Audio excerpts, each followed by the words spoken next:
கர்த்தருடைய நாமம் மகிமைப்படுவதாக. கடந்த சில வாரங்களாக சர்வாயுத வர்க்கம் என்றுள்ளதான காரியங்களை குறித்து பார்த்து கொண்டிருக்கிறோம்.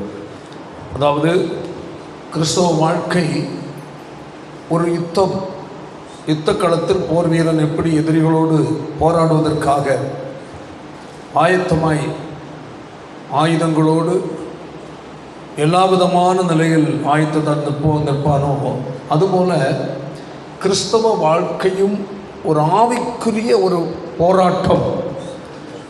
அதில் நாம் போராடுவது எப்படி, அதற்கு எந்தெந்த நிலையில் உள்ளதான ஆயுதங்கள் தேவை என்பதை குறித்து தொடர்ந்து பார்த்து கொண்டிருக்கிறோம்.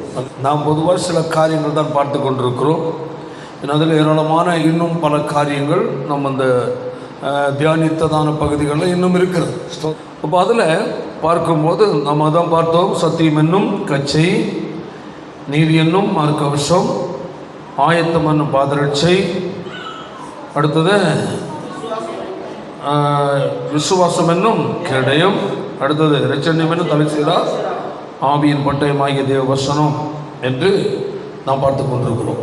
அதில் ஒன்று இடையில் ஆயத்தம் என்னும் பாதரட்சை குறித்து சரியான விளக்கம் உங்களுக்கு இன்னும் நான் கொடுக்கவில்லை. கர்த்தர் சித்தமாக அடுத்த வாரம் தான் உங்களுக்கு தருகிறேன். பேசலாம். அப்போது பொதுவாக நாம் இப்பொழுது தியானித்தாலும் இது ஒரு பகுதியில் கொஞ்சம்தான் நம்ம இதிலிருந்து எடுக்கணும், பேசலாம். வேத வசனம் என்பது நாம் குறிப்பிட்ட ஒரு லிமிட்டில் நிற்கிற விளக்கங்கள் அல்ல, பேசலாம். சொல்ல போனால் இதில் ஏராளமான விளக்கங்கள் இன்னும் உண்டு. கொஞ்சம் நம்ம இதில் இருந்து நம்ம பார்த்து கொண்டிருக்கிறோம், அவ்வளோதான். பேசலாம். இதுதான் விளக்கம், இவ்வளோதான் முடிந்து விட்டது என்றல்ல, பேசுகிறார். கொஞ்சம் நாம் தொற்றிருக்கிறோமே தவிர இந்த வசனங்களுக்கு ஏராளமான விளக்கங்கள் வேதத்தில் உண்டு. அல்லேலூயா. அது அதிகமாக நாம் அதை குறித்து தியானிக்கிற அளவில் போகும்போது அது வேறு விதமாக ஏராளம் நமக்கு கருத்துகள் கர்த்தருடைய ஆவியானவர் கொடுப்பார். ஆனால் இந்த நாட்கள் சுருக்கமாக நாம் பார்த்து கொண்டிருக்கிறோம். பேசலாம். அப்போது ஏனென்றால் இந்த ஆயுதங்கள் எதற்காக அதில் சொல்லப்பட்டிருக்கு, ஸ்தோத்திரம், இரட்சண்யம் என்னும் தலைச்சீராவையும் தேவ வசனமாகிய ஆவியின் பட்டயத்தையும் என்ன செய்யுங்கள், எடுத்துக்கொள்ளுங்கள் போராட்டத்திற்காக. அல்லேலூயா. அதை நம்ம அதில் வாசித்தோம், மாமிசத்தோடும் இரத்தத்தோடும் அல்ல. நம்முடைய யுத்தம், போராட்டம், சண்டை என்பது யாரோட அல்ல, மாமிசமும் இரத்தமும் உள்ள மனிதர்களோடு அல்ல. அல்லேலூயா. அப்போ ஏன் கிறிஸ்தவர்கள் சண்டை போட போவதில்லை? உண்மையான கிறிஸ்தவர்கள், எல்லாரையும் அல்ல, உண்மையான கிறிஸ்தவர்கள் சண்டைக்கும் அதற்கு இதுக்கு வெட்டு குத்து கொலைக்கு கொள்ளைக்கு ஏமாத்துறதுக்கெல்லாம் ஏன் போகவில்லை என்றால் ஆண்டவர் அப்படி ஒரு வழியை நமக்கு என்ன செய்யவில்லை, கற்றுக் கொடுக்கவில்லை. ஆமென். இயேசு கிறிஸ்து அவர் எவ்வளவோ நிந்தித்தார்கள், உபத்திரவப்படுத்தினார்கள், அடித்தார்கள், உமிழ்ந்து முகத்தில் துப்பினார்கள், கன்னத்தில் அறைந்தார்கள், சிலுவையை சுமக்க வைத்து அடித்து அந்த கெட்சமனே கொல்கதா மலையில் கொண்டு போய் 3 ஆணிகள் அடித்து அவரை கொலை செய்தார்கள், அவரை நிந்தித்தார்கள். ஆனாலும் திருப்பி எதுவுமே என்ன செய்யவில்லை. எல்லாத்தையும் என்ன செய்தார், சகித்தார். இயேசு நமக்கு காட்டி வைத்த மாதிரி அதுதான். ஆமென். இயேசு சகித்தார். கையை வைத்தாலே சொல்லும், பாடுகளை இயேசு என்ன செய்தார், சகித்தார். அப்போ இயேசுவை சேவிக்கிறவர்கள், இயேசுவை பின்பற்றுகிறவர்களும் பாடுகளை நாம் என்ன செய்ய வேண்டும், சகிக்க வேண்டும். ஆமென். அல்லேலூயா. கிறிஸ்தவ வாழ்க்கை என்பது பாடுகள் நிறைந்த ஒரு வாழ்க்கை. ஆமென். ஆனால் அதன் மத்தியில் நம்மோடு கூட இருக்கிற கர்த்தரை நாம் பார்க்க முடியும், அனுபவிக்க முடியும் நம்முடைய வாழ்க்கை. அதுதான் அதில் உள்ள பெரிய ஒரு மகிழ்ச்சி. ஒரு மனிதனோடு இருக்கும் போது உள்ளதான ஒரு சமாதானமும் பாதுகாவலும் உதவியும் அல்ல, அது போன்றதல்ல.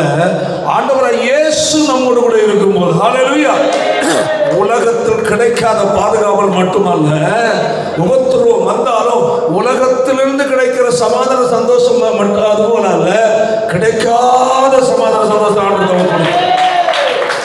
எந்த சூழ்நிலையிலையும் ஒரு தேவனுடைய பிள்ளை பாரத்தோடு துக்கத்தோடு முழங்கால் படியிட்டு ஜெபித்து கொண்டு வேதத்தை படிக்கும் போது, ஆமென், அதிலிருந்து கர்த்தருடைய சாயல் முகத்தை நான் பார்க்க முடியும். ஆமென். அந்த வசனத்திலிருந்து அவருடைய உதடுகளின் அசைவை நான் பார்க்க முடியும். கர்த்தர் அப்படி ஒவ்வொரு நேரங்களிலேயும் அவர் உண்மையாக நேசிக்கிறவருடைய பிள்ளைகளோடு ஆண்டவர் இடைபடுகிற தேவனாக இருக்கிறார். ஆமென். Praise the Lord. இப்போ பாருங்களேன், இதில் எத்தனை காரியங்கள் நம்ம பார்த்தோம். சத்தியம் என்னும் கச்சை, அடுத்தது நீதி என்னும் மார்க்கவசம், அடுத்தது சமாதான ஆயத்தம் என்னும் பாதரட்சை, அடுத்தது விசுவாசம் என்னும் கேடயம், அடுத்தது தலைச்சீரா ஆவியின் பட்டயம். மொத்தம் எத்தனை பார்த்துருக்கிறோம்? இன்னும் ஒன்று இருக்கிறது. அல்லேலூயா. அது என்னவென்றால் ஜெபம். அல்லேலூயா சொல்லுவோமா? அல்லேலூயா. பாருங்கள், இவைகள் எல்லாவற்றையும் சரிவர இயங்க வைக்கிற ஒன்றாக்கும் நாம் இப்பொழுது பார்க்க போறோம். ஆமென். இந்த ஆயுதங்கள் எல்லாம் பெற்றுக்கொள்வதற்கும், அல்லேலூயா, இவைகள் எல்லாம் சரியா என்ன செய்ய செயலாற்றுவதற்கும் உரிய மிக மிக முக்கியமான ஒன்றாகும் அந்த 18ஆம் வசனத்தில் சொல்லப்பட்டிருக்கிறது. அல்லேலூயா. அந்த வசனத்தை வாசிப்போமாக.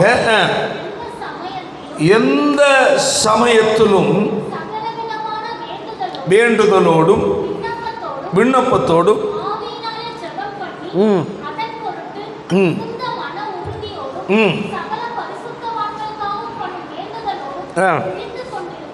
ஆமென். Praise the Lord. அல்லேலூயா. இதற்குள் 7 காரியங்கள் இருக்கிறது. ஆமென். 7 ஆயுதங்கள். 7வது ஆயுதம் 7ஐயும் கூட்டி பிடிக்கிற ஒன்று. கர்த்தர். ஆமென். எல்லாவற்றுக்கும் அடித்தளமானது இதுதான். கர்த்தர். இதற்குள் 7 பகுதிகள் அடங்கி இருக்கிறது. Price the Lord. முதலாவது புரிந்து கொள்ள வேண்டும் ஒன்று கூட. அந்த 10ஆம் வசனத்தை வாசியுங்கள். சகோதரரே, கர்த்தரிலும் சத்துவத்தின் வல்லமையிலும் பலப்படுங்கள். ஆமென். அல்லேலூயா. கர்த்தரிலும் அவருடைய சத்துவத்தின் வல்லமையிலும் பலப்படுங்கள். லாஸ்ட் வசனம் 18. எந்த சமயத்திலும். ஆமென். இந்த பலப்படுவதற்கு உதவுகிற ஒன்றுதான் 18ஆம் வசனம். கர்த்தர். ஆமென். அல்லேலூயா. அதாவது அப்போ கிறிஸ்தவ வாழ்க்கை ஏதோ நாம் நினைக்கிறது போல வாழ்வதல்ல. அல்லேலூயா. ஆவியானவர் கொடுத்திருக்கிற வேதத்தின் சத்தியத்தின் அடிப்படையில் வாழ்வதா கிறிஸ்தவ வாழ்க்கை. ஆமென். அல்லேலூயா. Praise the Lord. 10ஆம் வசனமும் 18ஆம் வசனமும் இணைவுள்ளது. ஆமென். அதாவது கர்த்தரிலும் அவருடைய சத்துவத்தின் வல்லமை நாம் பலப்பட வேண்டும் என்றால் அதற்கு முக்கியமானது என்னது? ஜெபம். அல்லேலூயா. ஜெபிக்கிறவன் தேவனுடைய வல்லமை என்ன செய்யப்படும்? நிரப்பப்படுகிறார். வேதம் சொல்லுகிறது, கர்த்தருக்கு காத்திருக்கிறவர்களோ என்ன செய்வார்களாம்? புது பலன் அடைவார்கள். அல்லேலூயா. தேவன் நம்முடைய பலத்தால் நிரப்புகிற இடம்தான் முழங்காலின் ஜெபம் என்பதை மறந்து விடக்கூடாது. அல்லேலூயா. ஒரு தேவனுடைய பிள்ளை முழங்கால் படியிட்டால், ஆமென், உன்னை கர்த்தர் நிரப்புவார். அல்லேலூயா. உலகத்தில் இந்த நான் பார்த்தது போது மிலிட்டரி பட்டாளத்தில் இருக்கிறவர்களுக்கு எவ்வளோ பயிற்சி கொடுக்குறாங்க. அல்லேலூயா. அந்த பயிற்சிகள் எல்லாம் எதற்காக? அந்த பயிற்சிகள் அல்லேலூயா எதிரியோடு என்ன செய்ய? எதிர்த்து நிற்க. ஆமென். அதாவது நான் சொல்லியிருக்கிறேன், நாங்கள் போலீஸுக்கு போகணும், பட்டாளத்துக்கு போகணுன்னு ஆசை வந்து நாங்கள் போன டைமில் என்னென்னதெல்லாம் செய்ய சொல்லுவோம். கயிறில் ஏறணும், நீச்சல் அடிக்கணும், என்னென்னமோ மேலேருந்து குதிக்கணும், இப்படியெல்லாம் நிறைய காரியங்கள் சொல்லுவாங்க. அப்போ நாங்கள் என்ன செய்வோம்? இதெல்லாம் அங்கே போகிறதுக்கு முன்னே ஏற்கனவே நாங்கள் அதில் ப்ராக்டிஸ் எடுத்துகிட்டு இருக்கிறோம். ஆனால் நம்மளை எடுக்கலை, அதை அப்பாற்பட்ட விஷயம். அப்போ கயிறில் என்ன போட்டி ஏறுவோம், கயிற்றுல ஏறுறது. அடுத்தது நீச்சல் அடிக்கிறேன்னா பல மாடலில் நீச்சல் அடிப்போம், நல்லா தெரியும். அடுத்து மேலே உயரத்துலேருந்து ஏரியிலெல்லாம் டைவ் அடித்து கீழே குதிப்போம். இப்படி எல்லாம் தைரியம், நமக்குள்ள தைரியத்தை கொடுக்குற நிலை, அது பயிற்சி எடுக்கிறது. பைசலாம். அப்போது மிலிட்ரியில் போகிறவங்களுக்கு நம்ம செய்கிறது மாதிரி அல்ல, ரொம்ப கடினமான ஒரு பயிற்சிகள் அங்கே கொடுப்பார்களாம். அந்த பயிற்சியில் தாங்க முடியாமல் என்ன செய்வாங்க? ஒளிச்சு ஓடி வந்துடுவாங்க. காரணம் அவங்களால் என்ன? பயம். அந்த ட்ரைனிங்கில் தாங்க முடியல. அப்போது நல்லா புரிந்து கொள்ள வேண்டும், அது சரீர மாமிஷ பிரகாரமாய் எதிரியோடு யுத்தம் செய்வது. இது அப்படி அல்ல, ஆவிக்குரிய நிலையில் சத்ருவாகிய சாத்தானோடு யுத்தம் செய்வது. நான் உங்களுக்கு தான் சொன்னேன், ரட்சிக்கப்பட்ட ஒவ்வொரு தேவனுடைய பிள்ளையும் ஞானஸ்நானம் நீங்க எடுத்துட்டீங்களா? எதில் நின்றுட்டு இருக்கிறீங்க? யுத்த களத்துக்கு சேர்க்கப்பட்டுட்டீங்க.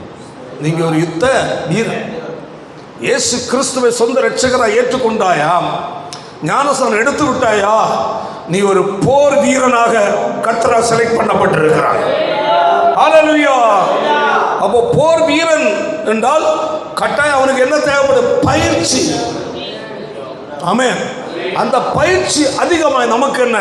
முழங்காலிலும் ஹல்லேலூயா சத்தியத்தை கேட்டு அதை கை கொண்டு வாழ்வதும் தான். ஆமென். அதிகமாய் ஜெப வாழ்க்கை. ஆமென். அடுத்த சத்திய வேதத்தை வாசிப்பது மட்டுமல்ல, சத்தியத்தை கேட்டதை கை கொண்டு வாழ்வது தான் நமக்கு பயிற்சி. அதை நம்ம அங்கே வாசித்தோம். ஹல்லேலூயா. எதோடு அல்ல, மாமிசத்தோடும் இரத்தத்தோடும் அல்ல. அதை தேவனை நன்றாக புரிந்து கொள்ளணும். நமக்கு எதிரி பக்கத்து வீட்டுக்காரர்கள் அல்ல, நமக்கு எதிரி நம்மோடு கூட வேலை செய்கிறவர்கள் அல்ல. ஹல்லேலூயா. சத்துருவாகிய சாத்தான் அவர்ல ஒரு என்ன செய்கிறான்? ஆயுதமாய் பயன்படுத்துகிறான். அதான் முதல் விஷயம். நம்ம யாரை பார்ப்போம்? நம்மகிட்ட ஏதாவது பேசுகிற ஆட்களையும் நமக்கு எதிராக செயல்படுற ஆட்கள் மேலே எரிஞ்சிட்டு இருப்போம். ஆனால் பின்னா நிற்கிறவங்க வேற வருது. ஹல்லேலூயா. ஏன்னா பேதுரு இயேசுடது சொன்னா, இயேசு சொன்னார், மனுஷகுமார் என்னை அதாவது அதை பாவியுடைய கையில் ஒப்பு கொடுக்கப்படுவார், அவரை கொண்டு சிலுவையில் அறைந்து கொள்ளுவாங்க, ஆனால் மூன்றாவது உயிரோடு வருவார் என்றெல்லாம் இயேசு அங்கே அவருடைய மரணத்தை குறித்து சொன்னார். உடனே பேதுருக்கு ஒரு பயங்கர ரோஷம் வந்துருச்சு. நாங்கள்லாம் இருக்கும்போது இயேசு மேலே கை போடுறதா என்ன அவனுக்கு வருது. அவன் என்ன சொல்கிறான்? அவனோட தனியாக கூப்பிட்டா அப்படியா அந்த அழகாக அந்த 16 மத்திய 16 சொல்லியிருக்கு. தனியாக கூட்டிகிட்டு போய் அவருக்கு என்ன செய்தா அப்படியா, இப்படி உமக்கு நடக்கக்கூடாதுன்னு சொல்லிட்டு என்ன சொன்னாரா? கடிந்து கொண்டான். யார? இயேசுவை. இயேசுவையே கடிந்து கொள்கிற அளவில் பேதுருக்கு என்ன வந்துருச்சு? தைரியம் வந்துருச்சு. இயேசு இப்படி பார்த்தார். ஆடா, கொஞ்சம் நேரம் தான் சொன்ன இந்த கல்லின் மேல் என் சபையை கட்டுவின்னு ஒன்று பாராட்டின ஒரே ஒரு வார்த்தைக்கு இவ்வளவு துணிச்சலும் பெருமையும் வந்துருச்சுன்னா, இன்னும் கொஞ்சம் போச்சுன்னா இதை விட வேறு ஏதாவது பண்ணுவது போல் இருக்குன்னு சொல்லிட்டு திரும்பி பார்த்து எனக்கு பின்னாக போ சாத்தானே என்ன. யாரை பார்த்து சொன்னார்? பேதுருவை. ஸ்தோத்திரம். பேதுருவை பார்த்தா சொன்னது, ஆனால் விலகி போனது யாரு? பிசாசு. அப்போது பேதருக்கு பின்னதாக நின்றுட்டு அவன் என்ன செய்யறான்? தூண்டுறான். இதுதான். நீங்கள் சொந்தக்காரங்களாக இருந்தாலும் சரி, அந்த பக்கத்து வீட்டுக்காராக இருந்தாலும் சரி, வேலை செய்கிற இடத்துல இருந்தாலும் சரி, ஒருவர் உங்களுக்கு எதிராக செயல்படுறாங்கன்னா புரிந்து கொள்ள வேண்டும். அல்லேலூயா. இன்னும் ஒன்று புரிந்து கொள்ளணும், யாருக்கு எதிராக செயல்படுவான் அது ஒரு முக்கியமான காரியம். ஆமென்.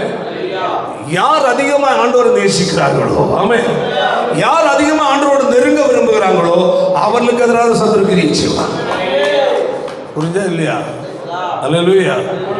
நம்ம நினைப்போம் ஏசப்பாவுக்காக நல்ல பக்தியாக வாழ்றதுன்னா பஞ்சிமத்தை தான். அவர் மார்பரை சாகிறது பஞ்சிமத்தை விட சுகம்தான். அல்லேலூயா.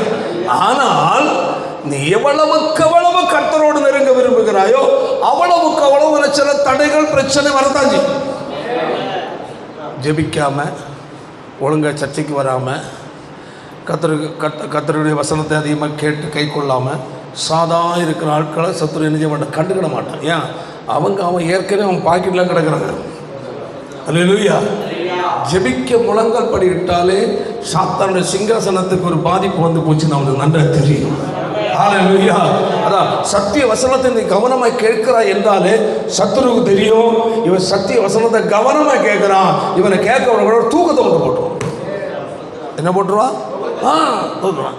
இப்போ குழந்தை கையில் வச்சிருக்கிறாங்கன்னா வசனத்தை கேட்டுட்டு இருக்கும்போதே குழந்தை ஏதாவது ஒன்று நோண்டும், ஒன்று கவனத்தை திருப்பிடுவான். இது யாருக்கு வேலை? பிசாசுக்கு வேலை. அல்லேலூயா. இவைகளெல்லாம் புரிந்து வாழ்கிறவன் தான் கிறிஸ்தவன். கையை வைத்தாலே கிறிஸ்தவன். ஒரு தேவனுடைய பிள்ளைக்கு எதிராக உனக்கு எதிராக போராட்டம் இல்லையா, நீ கிறிஸ்துவுக்கு சரியாக இல்லை. புரியலையோ? புரிஞ்சா இல்லையா? உனக்கு கிறிஸ்தவ வாழ்க்கை பிரச்சனை இல்லையா, அப்போ நீ கிறிஸ்துவுக்குள்ள சரியா இல்லை. உனக்கு எல்லாம் நல்ல அனுகூலமாக இருக்கா, நீ சரியான நிலையில் கர்த்தரிடத்தில் இல்லைன்னு அர்த்தம். கர்த்தர் பற்றி சரியா இருக்கிறாய் என்றால் அதற்கு அடையாளமே ஹல்லேலூயா. பிரச்சனைகள் கட்டாயம் வரும். ஆமென். ஏண்டா நாம் உலகத்தார் அல்ல. ஹல்லேலூயா. இயேசு சொன்னார், நான் உலகத்தார் அல்லாதது போல இவர்கள் உலகத்தார் அல்ல. ஆமென். அப்போ இயேசு உலகத்துக்குரியவராய் இல்லாததுனால தான் அவருக்கு உபத்திரம். அப்போ அவரை பின்பற்றுவர்களை பார்த்து இவர்களும் என்ன அல்ல, உலகத்தார் அல்ல. அப்போ உலகத்தார் அல்லாமல் இருக்கிறவர்களாக உலகத்துக்குரிய நிலையில் வாழாமல் பரலோகத்துக்குரிய வழிகளை பின்பற்றுவர்களாக இருக்கிறதுனால நமக்கு பிரச்சனை வருகிறது. சோத்திரம். இப்போ உலகத்திற்கு தான் ஒத்து போகும்போது பிரச்சனை வராது. ஆமென். இப்போ எதுவும் வேண்டாம். சில காரியங்கள் ஊருக்கு ஏற்றபடி, உலகத்துக்கு ஏற்றபடி, கிராம கட்டுப்பாட்டுக்கு ஏற்றபடி, மற்றுள்ள ஜனங்கள் செய்கிற சில சம்பிரதாயத்துக்கு ஏற்றபடி நாமும் கொஞ்சம் கைகோர்த்து நின்றால் நமக்கு யாரும் எதிரியாக இருக்க மாட்டாங்க. அல்லேலூயா. எப்பா இவன் நல்லா இது பண்ணிட்டாப்பா, பிரச்சனை இல்லைப்போ, அவனையும் கூட நீ தான் அவனையும் கூட சேர்த்துக்கலு. அது நல்லா இருக்கிறவனே ஒன்றை வச்சு தான் பிடிப்பாங்க. இதான் பிரச்சனை. அல்லேலூயா. ஆனால் உறுதியாக நின்றால் அல்லேலூயா உனக்கு கர்த்தர் உனக்கு துணையாக நிற்பார். ஆமென். அதான் விஷயம். அப்போ சரி, அப்போ நம்ம இதெல்லாம் பார்த்துட்டோம். எங்கள் 10வது அதனுடைய 11 இருந்து எதுவரை 17 வரை நம்ம தியானம் பண்ணிட்டோம். ஆனால் முழுவதும் தியானம் இல்லை, கொஞ்சம் கொஞ்சம் தியானம் பண்ணியிருக்கணும். அல்லேலூயா. இது மறு நாட்களும் முடிந்தால் பார்க்கலாம். அல்லேலூயா. சரி, இப்போ 18ஆம் வசனத்தில் நம்ம முன்னிக்கிறோம். வாசிப்போம். அந்த வசனத்துக்குள் 7 பாயிண்ட் அடங்கி இருக்கிறது. ஆமென். அண்ணா புரிந்து கொண்டோம். ஜெபம் என்ற ஒன்றுக்குள் 7 பாயிண்ட்கள், 7 நிலைகளை அங்கு பார்க்க முடியும். ஒன்று, ஜெபம் எப்ப எல்லாம் ஜெபிக்கணுமா? சத்தமா, எந்த சமயத்திலும் ஜெபம். ஆமென். என்னது? எப்பொழுதும் ஜெபம் பண்ணணுமா? அல்லேலூயா. Praise the Lord. அடுத்தது என்ன ஜெபம் பண்ணுமா? சகலவிதமான வேண்டுதலோடு உள்ள ஜெபம். ஒன்று, எப்பொழுதும் ஜெபிக்கணும். ரெண்டாவது, சகலவிதமான வேண்டுதலோடு ஜெபிக்கணும். அடுத்தது, விண்ணப்பங்களோடு ஜெபிக்கணும். அடுத்தது, ஆவியில ஜெபம் பண்ணணும். அடுத்தது, மிகுந்த மன உறுதியோடு, அதாவது தளராமல். ஆமென். மிகுந்த மன உறுதியோடு ஜெபிக்கணும். அடுத்தது யாருக்கு? பரிசுத்தவான்களுக்காக ஜெபிக்கணும்.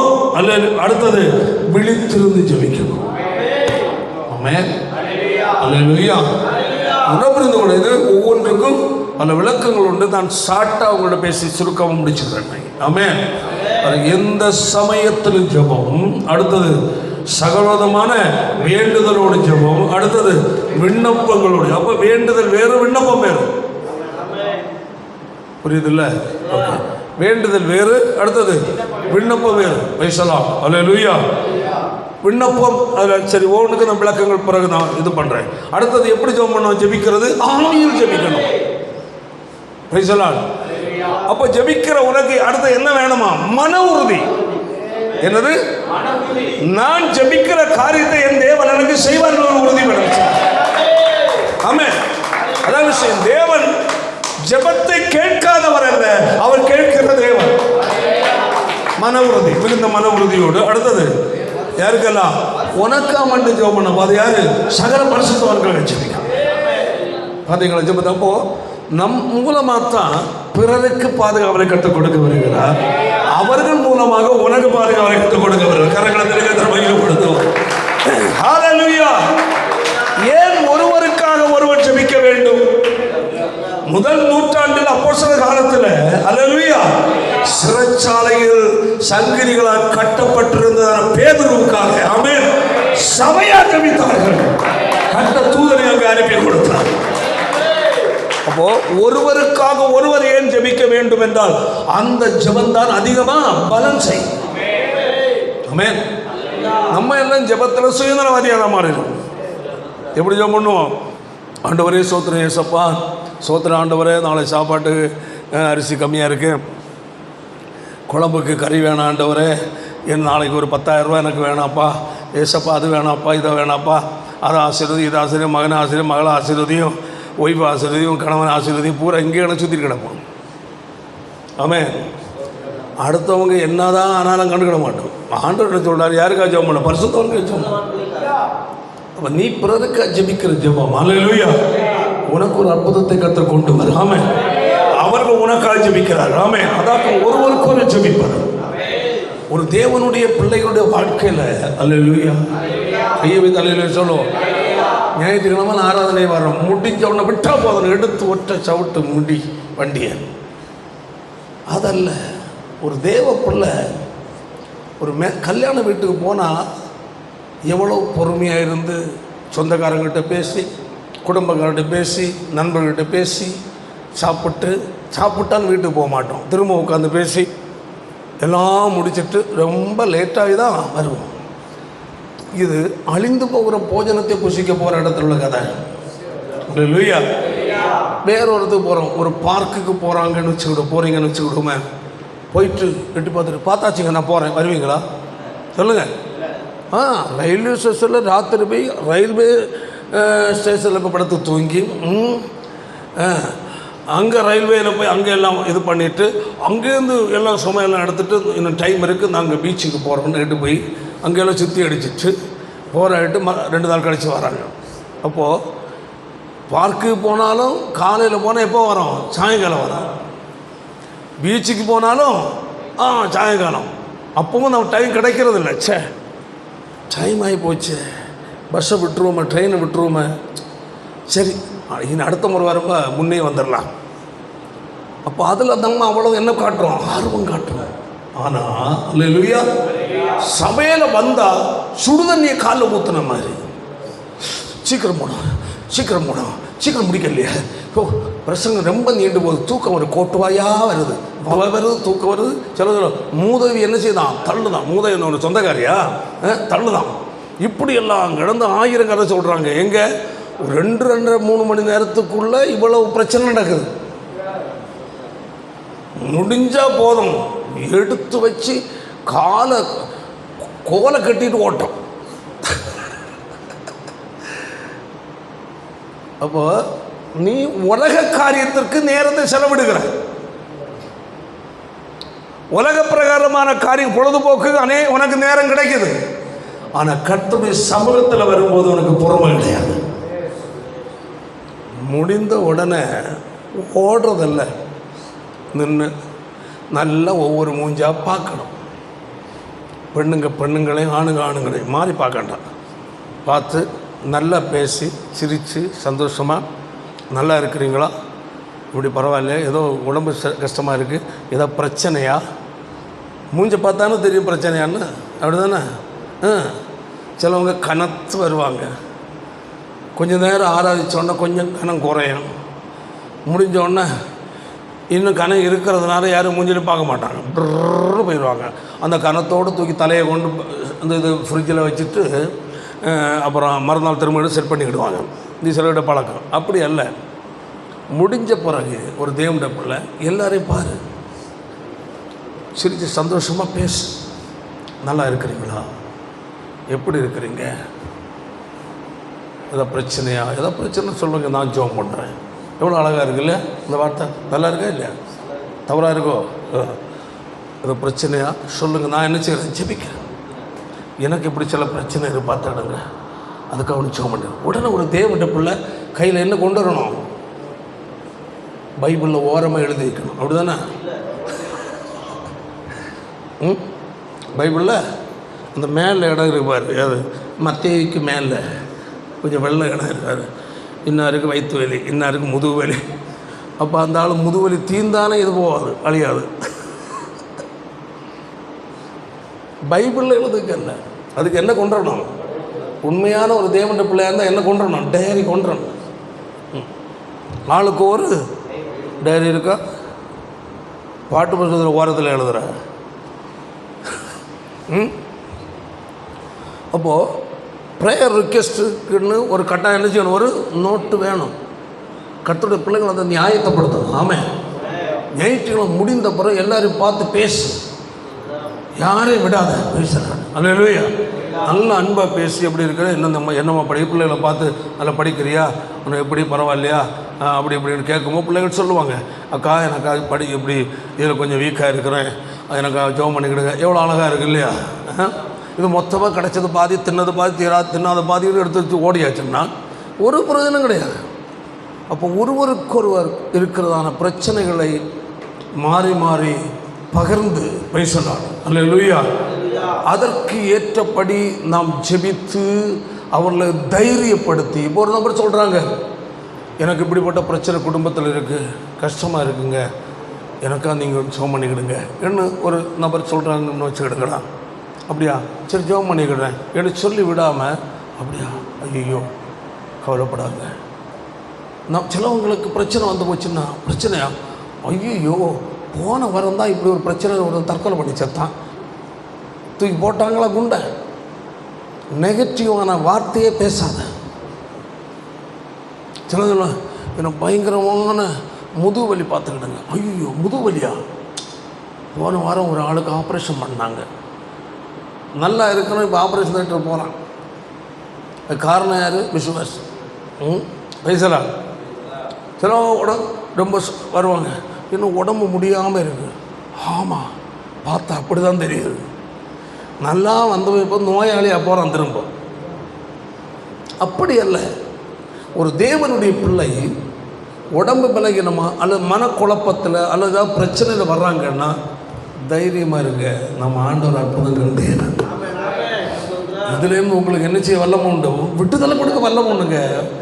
மேட்டர் சொல்லுங்கள். ஓகே, இன்னும் இந்த பிரதர் என்ன யார், ஸோ அண்ட் ஸோ, அவருக்கு இப்படி இப்படி என்னென்ன வேலை, ஓகே சரி ஆண்டவர் மெட் போட்டாச்சு.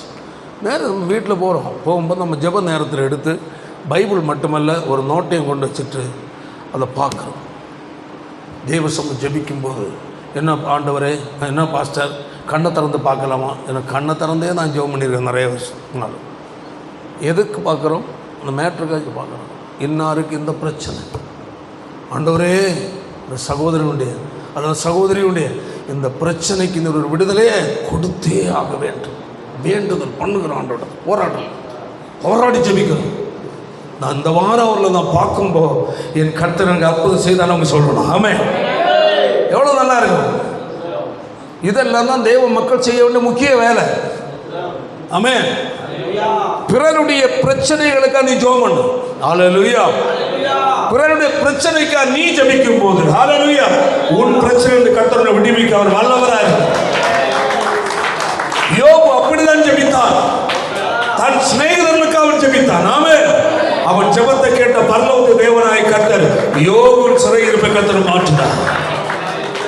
ஒரு தேவனுடைய பிள்ளைக்கு விடுதலை கிடைக்க ஒரே வழி, நீ ஜெபிக்கிற ஜெபம் உனக்காக அல்ல, பிறருக்காக ஜெபி. ஆமென். பிறருக்காக ஜெபித்து விட்டு உன்னுடைய காரியங்களை தேவ சமூகத்தில் வை. ஆண்டவரே, எனக்கு என்ன காரியங்களோட பிரச்சனை இருக்கப்பா, இதை உங்களுடைய சமூகத்தில் நான் வைக்கிறேன். எனக்கு இவைகளை நீ நேர்த்தியா ஏற்ற நேரத்தை செய்ய நீர் வல்லமை உள்ள தேவன். ஆமென். என்ன மட்டும் அங்க வை. ஹல்லேலூயா. மற்றவங்களுக்கு அதிகமாய் செபி. ஆமென். தேவனுக்கு விடுதலை கொடுப்பார். ஹல்லேலூயா. அதனால இந்த வாரம் ஞாயிற்றுக்கிழமை இந்த வாரத்திலிருந்து வீட்டு சபைக்கு வரும்போது கையில் என்ன இருக்கணும்? ஒரு டைரியும் ஒரு பேனாவும். ஆமென். அப்போ வந்து ஒருவருக்கு பாருங்க, பிரைஸ் யாரெல்லாம் வரல, ஆமென், அதை நோட் பண்ணுங்க. இன்னாரெல்லாம் வரல, ஓகே, அவங்களுக்கு ஜெபம் பண்ண தனி ஜெபம். ஆமென். முடிந்த வரையிலும் பார்க்க முடிந்தவரை பாருங்கள். இல்லாதவர்கள் நீங்கள் என்ன செய்யுங்க? ஜெபிங்க. உண்மையான தேவ பிள்ளைகள் ஒரு ஆள் வராதது எல்லாருக்கும் தெரிஞ்சிருக்கணும். அப்போது இதில் வந்து சராசரி ஒரு 150 இந்த மாதிரி ஏதோ கொஞ்சம் முன்ன வராங்கன்னு வச்சுக்கிடுவோமே. அல்லேலூயா. ஒரு தேவனுடைய பிள்ளை அவர்களுக்காக நீ அவர்களை பார்க்கணும். ஓ, இன்னாரெல்லாம் வரல, நோட் பண்ணியாச்சு. முடிஞ்சவரை பேசுகிறோம். அவங்க பிரச்சனை சொல்கிறாங்க, உங்கள் பிரச்சனை அவங்களும் சொல்கிறீங்க. மாறி மாறி அவங்க ப்ரேயர் காரியத்தை ஜப தேவைகளை எழுதுறீங்க. வீட்டில் போகும்போது அவசரப்பட்டு ஜபிக்கல, தனியாக பொறுமையாக நீங்கள் ஜபிக்கிற நேரத்தில் எல்லா ஜபத்திலையும் கொண்டு வைக்கணும்னு இல்லை. முக்கியமான மேட்டரை எல்லா ஜபத்திலும் ஒரு வார்த்தை சொல்லி ஜபிக்கிறதால ஒரு நாளைக்கு ஒரு வேலை ஆகிலும் என்ன செய்யணும்? ஜபிக்கணும். பேசுகிறா விசுவாசத்தோடு நீ ஜெபித்தால், அல்லேலூயா, இந்த வாரம் நான் கடந்து செல்லும் போது, ஆமென், இன்று இந்த வாரத்தில் பார்த்தது போல முகம் துக்கமுகமாக இருக்கக்கூடாது ஆண்டவரே என்றுள்ள ஒரு எதிர்பார்ப்போட போய்வாரு. ஹல்லேலூயா. அவர்கள் முகத்தை துக்கத்தை மாற்றி சந்தோஷமான முகமாய் மாற்றுவதல்ல, உன் முகத்தையே சந்தோஷமான முகமாய் மாற்றுவார். இதாக அந்த வேதம். ஒருவருக்காக ஒருவர் என்ன செய்யுங்கள், ஜெபம் பண்ணுங்க. ஆமென். இந்த காரியம் ஒரு தேவனுடைய பிள்ளைக்குள்ள இருக்கணும், வச்சுக்கிடுங்க. ஆமென். ஹல்லேலூயா. ஜெபம். சரி, அது பாருங்க. இதில் நம்ம பார்த்தோம், எந்த சமயத்திலும் ஜெபிப்பது. நம்ம நினைப்போம் எப்படி எப்போ அதாவது லூக்கா எழுதுகிற சுவிசேஷம் 18வது அதிகாரம் 1ஆம் வசனத்தை வாசியங்கள் பார்க்கலாம். சோர்ந்து போகாமல் எப்பொழுதும் ஜெபம் பண்ணுமா. என்னது சொல்லுங்க? எப்பொழுதும் ஜெபம் பண்ண முடியுமா? அல்லேலூயா. அப்போ எப்பொழுதும் முழங்கால் நிற்க முடியுமா? எப்பொழுதும் ஜெபத்திலே உட்கார முடியும்? அப்படி அல்ல. அல்லேலூயா. முழங்கால் படிக்கிட்டு ஜெபிக்கிற நேரம் முழங்கால் படிக்கிட்டு ஜெபி. ஆமென். அல்லேலூயா. மற்ற நேரம், ஆமென், ஒரு தேவனுடைய பிள்ளைக்குள் ஒரு ஜெப சிந்தை இருக்கணும். ஒரு பாட்டு இருக்குல்ல, என்ன தாரும் ஜெப சிந்தை என்னில் தாருமேன்னு பாடுறோம். அதுக்கு அர்த்தம், நமக்குள் ஒரு பிரைசிங், ஒரு பிரேயர் உள்ள ஓடிட்டு இருக்கணும். புரியுதில்ல? உலக காரியங்களையும் உலக பிரச்சனையை குறித்து சிந்தித்து கொண்டிருப்பதல்ல. அல்லேலூயா. கர்த்தரோடு உறவாடுகிற ஒரு உள்ளான இருதயமும் அவரை துதிக்கிற ஒரு உள்ளான இருதயமும் உனக்கு இருக்கும் என்றால், அல்லேலூயா, பிரச்சனை உனக்கு முன்பதை பெருசா நிற்காது. ஆமென். பிரச்சனைகள் மேல் பெரியவனாய் இருக்கிற சர்வ வல்லமையுள்ள தேவன் உனக்கு முன்பதாக. உலகத்தில் இருக்கிறவனிலும் உங்களில் இருக்கிறவர் பெரியவர். என் பிரச்சனையை பார்க்கலையும் தேவன் பெரியவர். ஆமென். எனக்கு இருக்கிற போராட்டத்தை பார்க்க என்னுடைய தேவன் பெரியவர். ஹல்லேலூயா. Praise the Lord. அதான் தேவனுடைய ஆபிரகாமும் பெரியவர், சாலமோனும் பெரியவர் பைபிள் வசனம் சொல்லி. ஆமென். நம்ம தேவன் எல்லாரும் பெரியவர். ஆமென். அந்த தேவனை பெரிய தேவனாய் நீ உயர்த்து. ஆமென். உன் சிந்தனையில் நிற்க வேண்டியது, என் ஆண்டவர் பெரியவர். ஆமென். என் தேவன் சர்வ வல்லமை உள்ள தேவன் என்று நீ ஜெபிக்கும்போது மட்டுமல்ல, உன்னுடைய இருதயத்துக்குள்ளேயும் அந்த சிந்தையோடு வாழும் போது, ஆமென், அந்த பெரிய தேவன் உன் வாழ்க்கையில் செய்ய வேண்டிய காரியத்தை அவர் செய்வார். ஆமென். ஆபிரகாமை பாட சொன்னான். ஆபிரகாம் என்ன செய்தார் தெரியுமா? அதனுடைய 17:1 வாசிப்போம். ஆதியாகமம்.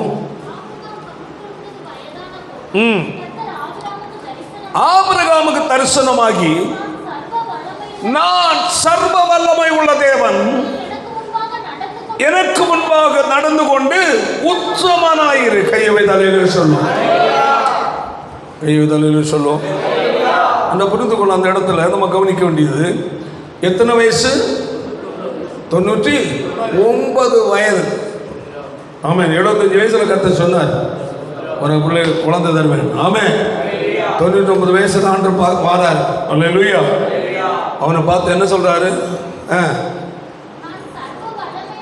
அப்பவும் அதான் சொல்றாரு. என்ன சொல்றாரு? எப்போ சொன்னது ஆரம்பிச்சது? 75ல் சொன்னது. 25 வருஷத்துக்கு முன்னே சொன்ன வரலமே அதுதான். கடைசியில் சொல்றது அதுதான். மாற்றி சொன்னாரா? 75 வயசுல நான் யார் தெரியும்? சர்வ வல்லமுள்ளதே, உன் சந்ததியை பெருக பண்ணுவேன், வான நட்சத்திரத்தை போல ஆக்குவேன், அப்படி எல்லாம் சொன்னார். 99ல் போய், எப்பா கொஞ்சம் டயர்டாக இருக்கு, முடியாதுன்னு சொன்னார். அல்ல, அவர் மாறாதவர், அவர் வார்த்தை மாறாதது. ஆமென். வல்லமையில் மாறாதவர். அல்லேலூயா. விஷயம் அவர் சொல்றாரு, நான் யாரு? சர்வ வல்லமையுள்ள தேவன். இத்தனை வருடங்கள் ஆகிவிட்டது என்று சொல்லி நீ சந்தேகப்பட வேண்டாம். ஆமென். நான் எதையும் செய்ய வல்லமை உள்ள தேவன். ஆதலால் நான் உன்னிடத்தில் எதிர்பார்ப்பது உனக்கு என்ன? நீ எனக்கு முன்பதாக எப்படி இரு? நடந்து கொண்டு உத்தமனாயிரு. உத்தமம் என்பது உள்ள உண்டாகிறது, நடப்பது வெளியே வெளிப்படும். சொல்ல புரியுதா இல்லையா? உத்தமம். நம்ம அதில் ஒரு பாயிண்ட் இருக்கும் பாருங்க, மிகுந்த மன உறுதியோடு பார்க்க அதில் சொல்லப்பட்டிருக்கும் அந்த 12ஆம் வசனத்தில். அல்லேலூயா. மிகுந்த மன உறுதியோடு. அதாவது உள்ளான இருதயத்துக்குள் என்னது ஒரு தளம்பல் ஏற்படாமல், உள்ளான சிந்தைக்குள் ஒரு சந்தேகம் ஏற்படாமல், அவன் உறுதியாய் என் தேவன் ஜெபத்திற்கு என்ன செய்வார்? பதில் கொடுப்பார். ஆமென். என்னுடைய தேவன் குடும்பத்தில் இதை கண்டால் செய்வார். ஆமென். அவர் சாதாரணமானவர் அல்ல, அவர் சர்வ வல்லமை உள்ள தேவன். என் பிரச்சனையை மாற்ற இவருக்கு வல்லமை இருக்கிறது என்று ஒரு தேவனுடைய பிள்ளைக்குள் ஆழமான ஒரு உறுதியான விசுவாசம் என முன்னால் நடந்து கொண்டு எப்படி உச்சமனாயிரு பாருங்க. அப்போ அதில் அதுக்கு முன்னே நம்ம கொஞ்சம் பார்க்கும்போது அந்த உத்தமத்தில் கொஞ்சம் என்ன ஏற்பட்டது? தடுமாறம் ஏற்பட்டது. சாராள் மூலம் ஏற்பட்டது. இன்னும் தனக்குள்ளேயும் குழப்பம் ஏற்பட்டது.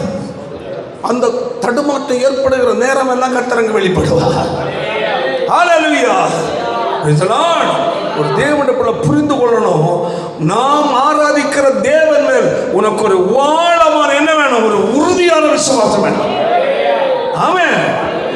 அதாவது என்னதான் நடக்கட்டும், எவ்வளவு பெரிய பிரச்சனை இருக்கட்டும், ஆமென், எவ்வளவு கஷ்டமான பலகீனமா இருக்கலாம், அல்ல குடும்பத்தில் பலவிதமான நெருக்கமா இருக்கலாம், அல்ல பிள்ளைகளுடைய விஷயத்தில் பலவிதமான குழப்பமா இருக்கலாம், கவலைப்பட. ஆமென். நீ கர்த்தரை உண்மையா சேவிக்கிறியா? ஆமென். என்ன சொல்றார்? நீ நான் சர்வ வல்லமை உள்ள தேவன், ஆனா நீ ஒண்ணு செய், அந்த வல்லமை வெளிப்படணும். எனக்கு முன்பதை எப்படி நடந்து கொண்டு உத்தமன புரியல சொல்றது. அப்போ நம்முடைய வாழ்க்கையில் என்ன ஏற்படக்கூடாது? தடுமாற்றம். நம்முடைய வாழ்க்கையில் அவர் மேல் சந்தேகம் வரக்கூடாது, அவிசுவாசம் வரக்கூடாது. நான் ஜெபம் ஆண்டவர் என்ன செய்தார் நினைச்சு கூட பார்க்காது. ஆமென். தேவ பிள்ளையின் வாயில ஆண்டவரை வல்லமை குறைவா பேசினாத, பெரிய தப்பது. அல்லேலூயா. அவர் என்னங்க ஜெபம் பண்ணி என்ன பிறகு இது சிலவங்க எல்லாம் சொல்லிடுவாங்க. அவருடைய வல்லமையே அவன் என்ன பண்ணிடுறான்? மட்டுப்படுத்து. சர்வ வல்லமை உள்ள தேவன் நம்ம வைராக்கியமாக சொல்கிறேன்னா அந்த வார்த்தை அவருடைய வல்லமை என்ன செய்யுது? குறைவாக இடப்படும். அப்போ எப்படி தேவன் கிரியை செய்வான்? அல்லேலூயா. உன்னுடைய அறிக்கை எப்படியோ அது இருதயத்தில் இருக்கணும். வாயில சொல்லுகிற அறிக்கை, ஆமென், இருதயம் நிரம்பி வருகிற அறிக்கை. ஹல்லேலூயா. அதான் தேவனுடைய பிள்ளைகள் நமக்குள்ள இருக்க வேண்டிய, அதை நம்ம பேச விட வாழ்க்கையில். ஆமென். என்னுடைய தேவன் பெரியவர் அல்லவா? ஆமென். ஆமென். ஆமென். ஆமென். நான் ஏதோ ஒரு மனுஷன் கைவேலையை நான் வழிபடவில்லையே. ஆமென். சகலத்தை சிருஷ்டித்த தேவன் அல்லவா என்னுடைய தேவன். நான் ஆராதிக்கிறவர் சாதாரண தேவன் அல்ல, எல்லாவற்றுக்கும் மேலானவராக இருக்கிறாரே. அவ்வளவு பெரிய தேவன் என்னுடைய தேவனாக இருக்கும் போது நான் ஏன் கலங்க வேண்டும்? ஆமென். எல்லாம் யார் பார்த்துக் கொள்வா? தேவன். எவ்வளவு வேதனை, துக்கம், பிரச்சனை, கஷ்டம், வியாகுலம் இருந்தாலும், ஆமென், அல்லது பக்கத்து குடும்பத்தார் மூலம் உறவினர் மூலம் பிரச்சனை இருக்கா, நீ பயப்படாத. ஆமென். இந்த சம்பவத்தை பார்க்கிற தேவன் ஒருவர் இருக்கிறார். சொல்லு, இந்த பிரச்சனையை பார்க்கிற ஒருவர் இருக்கிறார் எனக்கு. அவர் கண்ணை மூடிட்டு இருக்கல, அவர் கண்ணிலிருந்து காணாத தெய்வம் அல்ல. ஹல்லேலூயா. என்னுடைய இந்த பிரச்சனை, ஆமென், இவ்வளவு பெரிய பிரச்சனை, ஆமென், என்னுடைய ஆண்டவர் கவனிக்கிறார். ஏன் அந்த இடத்தில் கர்த்தர் அமைதியா இருக்கிறார் தெரியுமா? அதான் விஷயம். சில காரியத்தில் தேவன் அமைதியாக இருந்ததாகத்தான் நமக்கு தெரியும். சே, நம்ம எவ்வளோ ஜெபம் பண்ணுறோம், நம்மளே சொல்லிடுவோம், எப்படி எல்லாமே ஜெபம் பண்ணியாச்சு, ஆனால் எந்த ஒரு பதிலையும் பார்க்க முடியல. சரி, கொஞ்ச நாள் ஜெபம் பண்ணாமல் இருப்போம். ஆழமான தீர்மானம்.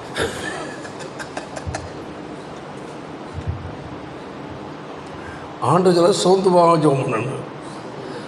நம்ம வில்லேஜ் இத்தனை வருஷமாக ஜெபம் பண்ணுறோம், ஆண்டு ஒன்றுமே பதில். சரி, இன்னும் கொஞ்ச நாள் நல்லா படுத்து தூங்குவோம், ஜெபிக்காம வேலை மூக்கு பிடிக்க தின்றது, நல்லா குரட்டப்பட்டு தூங்குறது. கொஞ்சம் இடையில ஆண்டு லைட்டாக ஒரு முழிப்பை கொடுத்தாலும் எவ்வளோ ஜெபம் பண்ணியாச்சு, ரொம்ப மூட்டை ஜெபம் பண்ணி அதெல்லாம் காலி ஆகட்டும், அப்புறம் ஜெபம் பண்ணலாம். இதாக்கு நம்முடைய வாழ்க்கையில் என்ன உண்டாகும்? தேவனை விட்டு வெளியே தள்ளிடுது, தேவனோட தூரப்படுத்துற தேவனை விட்டு வெளியே தள்ளி பிசாசு இடையில வந்துடுறான். ஜெபிக்காமல் அதை நிப்பாட்டிட்டாலே, ஜெபம் என்றால் தேவனோடு பேசுறதா. சொல்ல புரியுதா? தேவனோடு பேசுறதுக்கு ஒரே ஒரு வழி ஜெபம் மட்டும்தான். அதை ஒன்னையும் பிசாசு காலி பண்ணிட்டான்னு வச்சுக்க, அவனோட நீ பேச ஆரம்பிச்சிடுவ. புரியுதா இல்லையா? வேற எந்த வழியிலும் தேவனோடு பேசுறதுக்கு வாய்ப்பு இல்லை. Prayer only. ஆமென். அப்போ ப்ரேயரில் மனமடிவை கொண்டு இருக்கிற வேலை சாத்தானுடைய வேலை. ஜெபத்தில் அவிசுவாசம் கொண்டு இருக்கிற வேலை சாத்தானுடைய வேலை. ஜெபத்தில் உலக ஆசையை கொண்டு விடுறது சாத்தானுடைய வேலை. ஜெபத்தில் உலக பிரகாரமான பல எண்ணங்களை கொண்டு போட சாத்தானுடைய வேலை. ஏன்? தேவனோட தொடர்பை என்ன செய்யணும்? துண்டிக்கணும். புரியுதா இல்லையா? அப்போ இதில் உறுதியாக இருக்கணும். அல்லேலூயா. என் ஜெபம் ஒருபோது என்ன இல்லை, வீணாகும். ஆமென். ஒரு கர்த்தருக்குள்ள புரிந்து கொள்ள, நீ எப்பவும் எத்தனை வருஷம் மட்டும் ஜெபம் பண்ண. அல்லேலூயா. சில ஒருவேளை நடக்காமல் இருக்க, நான் தாமதித்து கொண்டு வந்து சோர்ந்துருக்கேன். நான் ஒன்று சொல்கிறேன், உன் ஜெபத்தை கர்த்தர் கேட்டிருக்கிறார். பதில் கட்டாயம் உண்டு. ஆமென். பதிலுக்காய் காத்துரு. ஆமென். என்னோட தேவன் சாதாரணமான தெய்வம் அல்ல.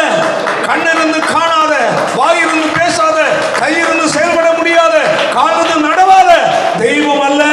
என் தேவன் சகலத்தை அறிகிற தேவன். என் வாழ்க்கையில் எதை எப்பொழுது செய்ய வேண்டுமோ அது அவருக்கு தெரியும். ஜெபம் அதுதான். ஆமென். ஏன்னா என்னுடைய வாழ்க்கையில் இதெல்லாம் ரொம்ப அனுபவம் உண்டுங்க. நான் சும்மா பேசல. ஹல்லேலூயா. என்னுடைய வாழ்க்கை நிறைய அனுபவம். இந்த ப்ரேயரில் பிடிச்சி ஜெபிக்கிற ஜெபம் உண்டு. உங்களுக்கு ட்ரெயின் பண்ணலான்னு உண்டு. அதுக்கு பெரிய தாகம் உள்ளவங்க இல்லாத பண்ணாதான் சோத்துக்கு. ஆமென். ஆண்டு சமூகத்தில் இருக்கு.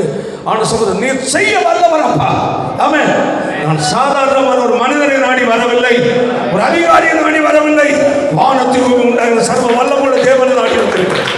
உம்மால் இது ஆகும் என்று தேவ சமுத்திர விசுவாசத்தோடு அறிக்கை பண்ணி ஜெபம் பண்ணா. ஹல்லேலூயா. கட்டாயம் உனக்காக கர்த்தர் கிரியை செய்வார், தெரியுமா? ஆமென். நம்ம தளர்ந்துடக்கூடாது, சந்தேகப்படக்கூடாது, அவிசுவாசப்படக்கூடாது. ஆமென். கடைசி மூச்சு வரையிலும் விசுவாசியாக இருக்கு. நமக்கு ஒரு சம்பவம் ஜெபம் பண்ணிட்டு இருக்க நடக்கிற மனுஷோட ஓடி போக முடியுமா? இல்லை வேற ஏதாவது போக முடியுமா? இல்லைங்க. என் தேவன் என் வாழ்க்கையில் உள்ள எந்த காரியத்திற்கும் ஒரு வேலையை வச்சிருக்கிறார்.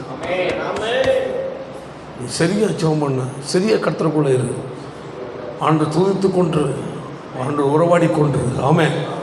உனக்கு செய்ய வேண்டிய கருத்தை கர்த்தர் கரெக்டாக கொண்டு வருவார். நான் தேவ கவனமாக இருக்கணும். ஓகே. எந்த சமயத்தில் ஜெபம். ஜெப சிந்தையோடு நாம் வாழ்கிற ஒரு வாழ்க்கை, ஆண்டவரோடு உறவாடி கொண்டு வாழ்கிற வாழ்க்கை. இந்த இதில் நான் உங்களுக்கு சொல்லியிருக்கிறேன். என்று வாழ்க்கையில் உள்ள அனுபவம். பஸ் ஸ்டாண்டில் நின்றாலும் சரி, பஸ்ஸில் போனாலும் சரி, டூ வீலரில் போனாலும் சரி, காரில் போனாலும் சரி, தேவனோடு தனிமையாக நாம் போக அதிகமாக விரும்புவதற்கு காரணமே, எனக்கு பேசுறதுக்கு ஒருவர் உண்டுன்னா ஆண்டவராக இயேசு மட்டுமே. கன்னியாகுமரிக்கெல்லாம் தனியாக கார் ஓட்டிட்டு போயிருக்கேன். கூட யாராக இருந்தால் அவங்ககிட்ட தான் பேசணும். தனியாக போனால் யார்கிட்ட பேசுகிறான்? தேவனோடு பேசுகிறான். எவ்வளோ நல்லா இருக்கும் பாருங்க. ஆனால் என்ன பாசம், இங்கே தனியாக வந்திருக்கிறீங்க, யாரை வேணால் கூட கூப்பிட்டு வரக்கூடாது. ஆமாம், ஒரு ஆள் தனியாக என்ன கூட நான் இல்லை, தனியாக என் கூட ஒருவர் இருக்கிறார். இப்படி தான் பல முறை கன்னியாகுமரி தனியாக போயிருக்கிறேன். பேசலாம். காரணம் என்னன்னா, அல்லேலூயா, கர்த்தரோடு பேசுவது நல்ல வாய்ப்பு. ஆமென்.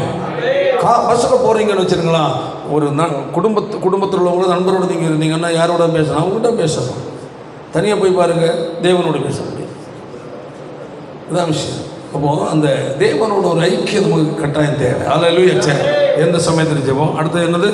சகலவிதமான வேண்டுதல். ஆமென். அல்லேலூயா. எந்தெந்த காரியங்களுக்கு ஆண்டவரோடு போராடி ஜெபிக்கணுமோ, ஆமென், சகலவிதமான வேண்டுதலோடு ஜெபி. ஆமென். தேவனை நோக்கி மன்றாடு. ஆமென். ஆண்டவரே, இந்த விஷயத்துக்கு உங்களுக்கு வந்திருக்கிறேன். ஆண்டவரே, கர்த்தர் இதை இன்றைக்கு செய்ய வல்லமை உள்ள தேவனாக இருக்கிறீர் என்று தேவ சமூகத்தில் பல வேண்டுதல்களை வைத்து ஜெபி. ஆமென். அடுத்து என்ன சொல்ற? விண்ணப்பங்கள். ஆமென். கலெக்டருக்கு என்ன கொடுக்குறாங்க? விண்ணப்பம், மனுக்கள். அதை கொஞ்சம் கொடுத்த உடனே சிலது நடக்காது, தாமதம் இல்லையா? சரி, அப்போ விண்ணப்பத்தோடும் அடுத்தது எப்படி ஜெபம் பண்ணுமா? ஆவியில் ஜெபிக்க கற்றுக்கணும். யூதாவின் புஸ்தகத்தை பாருங்க. யூதாவின் புஸ்தகத்தில் 1 அதனுடைய 20ஆம் வசனம் வாசிக்க பார்ப்போம்.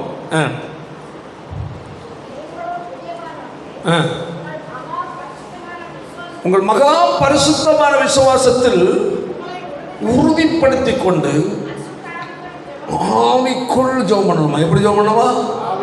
பரிசுத்த ஆவிக்குள். இப்போ பரிசுத்த ஆவிக்குள் நான் ஜெபிக்கும் போது அல்லேலூயா, அது ஒரு தேவனுடைய அளவற்ற வல்லமையினால் நிரம்பி நான் ஜெபிக்கிறோம். அவைகளால் சத்துருடைய வல்லமைகளை நாம் என்ன செய்ய முடியும்? மேற்கொள்ள முடியும். ஆமென். சாதா ஜெபம் வேறு, அல்லேலூயா. அது சாதா உதட்டால ஜெபிக்கிற ஜெபத்தில் எந்த வல்லமையும் கிடையாது. ஆவியில் நிறைந்து ஜெபிக்கும் போது ஆமென், சத்துருடைய புயத்தை நாம் முறிக்க முடியும். ஆமென். அதான் விஷயம். ஆவியின் நிறைவின் ஜெபம் ஆமென் சத்ருவாகிய சாத்தானுடைய சிங்காசனத்தோடு அசைவை கொடுத்து. அப்போ ஒரு பரிசுத்தாவின் அபிஷேகத்தை பெற்ற ஒரு தேவனுடைய பிள்ளை எப்படி ஜெபிக்கணும்? ஆவியில் நிறைந்து. ஆமென். ஆவியில் நிரம்பும் போது உள்ளான ஒரு இருதயத்தின் சிந்தைகள் என்ன பலம் வலுவடையும். ஆமென். வார்த்தை எப்படி வருகிறது? அழுத்தமாய் வருகிறது. அந்த விசுவாச அறிக்கை ஆமென் சத்துருடைய கோட்டை என்ன செய்கிறது? தகர்த்தறிகிறது. இந்த விஷயம் அல்லேலூயா. அதனால அந்த ஆவியை நிறைந்து ஜெபிப்பது. அடுத்தது எப்படி இருக்கணுமா? மிகுந்த மன உறுதி. என்னது? அப்போ உள்ளத்தில் என்ன ஒன்று நடக்குமா நடக்காதுன்னு இருக்கக்கூடாது. நேரம் சொன்ன போல எவ்வளவு நாள் ஜெபம் பண்ணியாச்சு, எனக்கு கொஞ்ச நாள் ஜெபம் பண்ணாமல் இருப்போம் அப்படின்னு நினைக்கக்கூடாது. உறுதி வேணும். ஆமென். ஏன்? அதாவது 27ஆம் சங்கீதத்தை எனக்கு பார்க்கலாம். கர்த்தரிடத்தில் ஒன்றே தான் வாசிப்போம். பார்த்தீங்களா? கர்த்தரிடத்தில் ஒன்றை நான் கேட்டேன், அதையே நாடுவேன். அதாவது இருதயத்தின் ஆழத்திலிருந்து வாயினால் ஒன்றை கேட்டேன், அல்லேலூயா, என்னோட உள்ளம் அதையே நாடி இருக்கிறது. ஆமென். புரியுதா இல்லையா? அல்லேலூயா. அதாவது ஆண்டவரிடத்தில் ஒன்றை கேட்டேன். ஆமென். இருதயத்தின் ஆழத்திலிருந்து விசுவாசத்தோடு ஒன்றை கர்த்தருக்கு கேட்டாச்சு. கேட்டுட்டு அது கிடைக்கிறது வரையிலே உள்ளார இருதயத்தில் என்ன செய்யணும்? நாட்டம், எதிர்பார்ப்பு. புரியுதா இல்லையா? அப்ப சலிப்பு வராது. ஆமென். தேவனுடைய இன்னொன்று, நம்ம ஜெபிக்கிற நாம் அதுக்கேற்றபடி கர்த்தருக்கு பிரியமா அது வேணும். காரியத்தை கோட்டையை விட்டுட்டு ஜெபம் பண்ணிட மாட்டேங்குது. அது வாழ்க்கை தேவனுக்கு முன்பு. அதான் அவனோட எனக்கு முன்பாக நடந்து கொண்டு எப்படி இருக்கு? உத்தமத்துக்குள்ள நிறைய காரியம் இருக்கு. நடந்து கொண்டு உத்தமனாய். அப்போ உன் இறுதியும் நிரம்பி இருக்கணும், வாழ்க்கையிலையும் வெளிப்படணும். சொல்ல புரியுது இல்லை? இறுதி நிரம்பிடு. என் கர்த்தர் செய்ய வல்லவர். ஒரு உத்தம இருதயம், உறுதியான இருதயம். ஆனால் நடக்கையில் என்ன செய்யணும்? ரோமன் அழகா 4ஆவது அதிகாரத்தை அழகாக சொல்லியிருப்பாருங்க. அதனுடைய 18ஆம் வசனம் வாசிங்க. உன் சன்னதி இவ்வளவா இருக்கும் என்று சொல்லப்பட்டபடியே தான் அநேக ஜாதிகளுக்கு தகப்பனாவதை நம்புகிறதற்கு ஏதும் இல்லாதிருந்தும். எவ்வளவு பயங்கரமான வார்த்தை பாருங்க. அல்லேலூயா. நம்புவதற்கு ஏதும் இல்லை. காரணம் அவன் யாரு? கிழமை. மனைவி யாரு? கிழவி. Praise the Lord. அல்லேலூயா. பாருங்க. ஓகே, நம்புவது ஏதும் இல்லாதிருந்தும் அது நம்பிக்கையோட விசுவாசித்தான். ஆமென். அடுத்தது கீழே பலகீனமா இல்லை. ஆமென். அதான் பார்த்தோம். எப்படி? மன உறுதி. ஆமென். என்னது? மன உறுதி. பலகீனம் என்பது நடக்குமா நடக்காதா? அந்த தளம்புகிற மனநிலை, ஒரு குழப்ப சிந்தை. ஆமென். அப்படி இல்லை அவனுக்கு. ஹல்லேலூயா. அதான் மன உறுதி. அவன் விசுவாசத்தில் எப்படி இல்லை, பலவீனமாய் இருக்கவில்லை. அப்படி என்றால் அவன் தேவன் வைத்த விசுவாசத்தில் அவன் சந்தேகப்படவில்லை என்றது. ஆமென். சொல்லிட்டு அடுத்தது, ஏறக்குறைய 100 வயதுள்ளவனாய் இருக்கும்போது தன் சரீரம் என்ன போச்சு, செத்தது. ஒரு குழந்தையை பெற்றெடுக்கத்தக்க நிலையில் உள்ள எந்த ஒரு பலனும் சரீரத்தில் இல்லை. அடுத்தது, சாராவுடைய கர்ப்பம் ஒரு குழந்தையை சுமக்கிற அளவில் உள்ள என்ன இல்லை, ஒரு நிலையில் சாராவுடைய கர்ப்பம் இல்லை. கர்ப்பமும் செத்து போச்சு, அவன் சரீரமும் செத்து போச்சு. அதான் விஷயம். புரியுது இல்லை? ஓகே. அடுத்தது, நல்லா புரியுது. சாராவுடைய கர்ப்பம் செத்து போனது என்ன செய்தானா, எண்ணாமல் இருந்தா. எப்படி இருந்தானா, நல்லா அந்த இடம் கொஞ்சம் யோசிச்சு பாருங்க. அல்லேலூயா. சத்தமா சொல்லு. அந்த இடத்தை கொஞ்சம் சிந்திக்கணும். அதாவது தன் சரீரம் செத்து போனதையும் சாராவுடைய கர்ப்பம் செத்து போனதையும் அவன் என்ன செய்யாது இருந்தானே, நினைக்கல, மனசில் கூட நினைக்கல. நம்ம என்ன செய்வோம் தெரியுமா, எப்போ பார்த்தாலும் சாராவில் தான் நம்ம ஆபரகம்னு வச்சுக்கிடுவோம். சாரா அங்கே உட்காந்துட்டு அப்படியே பார்ப்போம். நம்ம நீ மூஞ்செல்லாம் இந்த பள்ளம் விழுந்து குழி விழுந்து தோலெல்லாம் சுருங்கி போய் இருக்கிற கிளவி, உனக்கு நடக்கிறதுக்கு நான் சப்போர்ட் பண்ணிட்டு கோவில் கொண்டு நடக்க வேண்டியிருக்கு. நம்ம காரியமும் இப்படி இருக்குது. இதெல்லாம் நம்புறதுக்கு எதுவாட்டா இருக்குது. என்ன நமக்கு என்ன செய்யலை, நினைக்கவே இல்லைன்னா. அடுத்தது, தேவனுடைய வாக்கு தத்தத்தை குறித்து அவிசுவாசம் என்ன செய்யல, சந்தேகப்படவில்லை. அல்லேலூயா சொல்லுவோமா. ஒரு தேவனுடைய பிள்ளை, தேவனுடைய வார்த்தை, உன் குடும்ப காரியம் எதுவாக இருந்தாலும் சரி, அதை குறித்து தேவனை ஜெபிக்கிறாய் என்றால் சர்வ வல்லமுள்ள தேவனுடைய வார்த்தையை அல்லேலூயா சந்தேகப்படாமல் விசுவாசிக்கணும். ஆமென். தேவனுடைய வல்லமையை குறைவாய் மட்டும் போடக்கூடாது. என்னது, குறைவாய் மட்டும் போடக்கூடாது. அதாவது அதான் இந்த நாட்களில் நமக்கு ஏற்பட்டிருக்கிற கிறிஸ்தவத்தினுடைய வீழ்ச்சி. அந்த காலத்தில் எந்த வியாதிக்கும் தேவனிடத்தில் நம்ம பரிகாரம் தேடணும். எனக்கு சின்ன பருவம் நல்ல ஞாபகம். எந்த வியாதியும் சரி, யார் தான் முதல்ல சர்ச்சில் வந்து ஜெபம் பண்ணுவோம். அநேகர் அது ஆஸ்பத்திரி பக்கம் நினச்சி கூட பார்க்க மாட்டான். என்ன தேவன் பூமியில் எத்தனை காலம் வைக்கணும்னு அவருக்கு தெரியும். அப்போ தான் மருந்து சாப்பிட்டாலும் எனக்கு அவ்வளோதான் வாழ்க்கை. என்னை ஆயுசு கொடுத்து என்னை வைக்கணும்னு கர்த்தர் விரும்புகிறாருன்னா எனக்கு ஆயுசு கொடுத்து வைக்கட்டும், அவர் தான் எனக்கு எல்லாம் என்று இருப்பாங்க விசுவாசத்தில். அல்லேலூயா. மக்களுடைய விசுவாசம் எங்கே போயிடுச்சு, மருத்துவத்துக்கு நேராக போய்விட்டது. மக்களுடைய விசுவாசம் எல்லாத்துக்கும் ஒரு டாக்டருக்கு நேராக போயிடுச்சு. பிரச்சனை, கஷ்டம், அதாவது ஒரு வியாதி, உடம்பு பலகீனம்னு வந்துட்டாலே உடனே நமக்குள்ள சிந்தனை ஓடுது, இதுக்கு எந்த டாக்டர்கிட்ட போனால் நல்லா இருக்கணும். உடனே அங்கே யோசனை அப்படிறாங்க, எந்த டாக்டர்கிட்ட போகலாம். இன்னும் டாக்டர், ஓகே சரி அங்கே போகலாம். சரி எடு வண்டி எடுத்தாச்சு, கிளம்பியாச்சு. இது நம்முடைய தற்போது இருக்கிற இது ஒரு விசுவாசத்தில் வீழ்ச்சியாகுது. அன்று அப்படி அல்ல. அல்லேலூயா. கர்த்தர் அப்படி செய்வார். ஆமென். ஜெபிப்போம். கர்த்தர் பார்ப்போம். இந்த நிலைக்கு நேராக இந்த காலத்தில் உள்ள விசுவாசிகள் வருவது ரொம்ப கடினம், எனக்கு கஷ்டம். அவங்கள அந்த பொறுமை இருக்காது, உறுதி, மன உறுதி இல்லை, ஸ்தோத்திரம், வீக் ஆயிடுச்சு. அதான். ஆனால் இங்கே தேவனுடைய வாக்கு தத்தத்தை குறித்து அவன் அவிசுவாசமாய் சந்தேகப்படாமல் நிறைவேற்ற வல்லவராய் இருக்கிறார் என்று முழு நிச்சயமாய் நம்பி தேவனை மகிமைப்படுத்தி விசுவாசம் வல்லவராக சொல்வோம். அந்த முழு நிச்சயமாய் நம்பி தேவனை நினைச்சுதான் மகிமைப்படுத்தினான். ஆண்டவரே, நீர் சாதாரணமான தேவன் அல்லப்பா. ஹல்லேலூயா.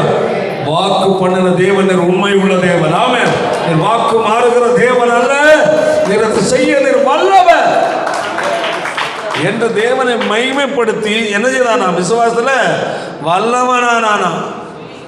அதான் விஷயம். கர்த்தரை மகிமைப்படுத்த விசுவாசம் மட்டும் என்ன ஆயிட்டு ஏறிட்டு இருக்கு. நம்ம அப்படி இல்லை. அல்லேலூயா. கர்த்தரை மகிமைப்படுத்துறதா? கையை தூக்கி ஒரு அல்லேலூயா சொல்லுவோம். நான் கையை வாடகைக்கு விட்டுருக்கிறேன், வாங்கிட்டு வரேன். அப்போ புரியுதா? சரி. அடுத்தது யாருக்கெல்லாம்? பரிசுத்தவான்களை செய்கிற விண்ணப்பம்.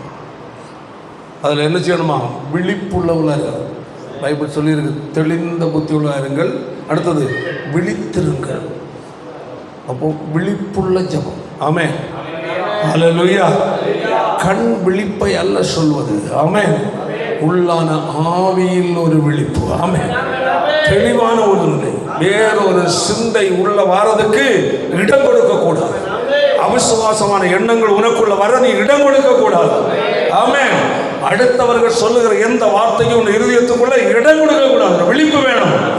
ஹல்லேலூயா. தேவனுடைய வார்த்தை உன் விசுவாசத்தை ஓவர்டேக் பண்ற அளவுல மனித வார்த்தையோ மனித ஆலோசனையோ வருகிறதா, வர இடம் கொடுக்காது. அதுல விழிப்பு நான் கட்டாயம் தேவை. கையை தண்ணீர் சத்தமா சொல்லுவோம். ஹல்லேலூயா. சொல்லிட்டு பவுல் ஒன்று சொல்றாரு பாருங்க. அதுல அதனுடைய அடுத்த வசனம் வாசிப்போம். 19ஆம் வசனம்.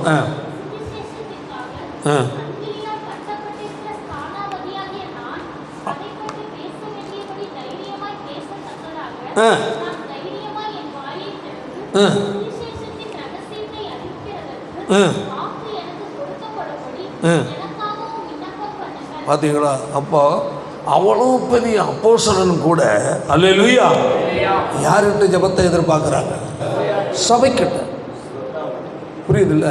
அப்போது ஊழியக்காரனாக இருந்தாலும் ஊழியக்காரனுக்கு ஒரு தேவ மக்களுடைய ஜெபம் எவ்வளோ மிக முக்கியமானது. அதான் நமக்கு பார்த்தோம். சகல பரிசுத்தவான்களுக்காக உட்படுத்திட்டார். அப்போ விசுவாசம் எல்லாருக்கும் நம்ம என்ன செய்யணும்? ஜெபிக்கணும். அடுத்து யாருக்கா ஜெபிக்கணுமா? ஊழியக்காரங்க ஜெபிக்கணும். அல்லேலூயா. ஏன்? தேவ சமூகத்திலிருந்து தேவனுடைய வார்த்தையை பெற்றுக் கொடுக்கிற ஒரு மனுஷன். ஆமென். அதான் சொல்லுகிறார். வாசிங்க அந்த வசனத்தை. சுவிசேஷத்திற்காக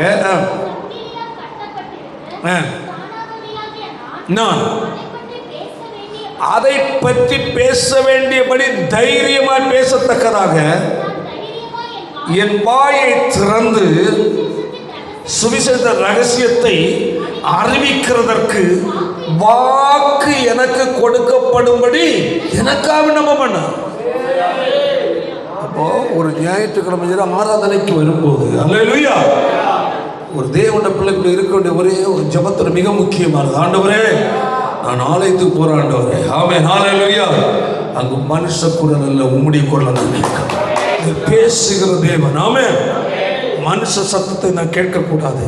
தேவனுடைய ஊழியக்காரர் மூலமாய் நீர் எங்களோடு பேசணும். ஆமென். அவர் வாயிலிருந்து வருகிற வார்த்தை சொந்தமான வார்த்தையா இருக்கக்கூடாது, பரிசுத்த ஆவி என்ற வார்த்தையா இருக்க வேண்டும் என்று ஒரு தேவனுடைய பிள்ளைங்க ஜெபம் வந்து பாருங்க. என்று கட்டாயம் உங்களோடு பேசுவார். நம்ம ஆண்டவர் பேசுறது. அல்லேலூயா. அவர் நம்மளோடு பேச விரும்புகிற ஆண்டவர்.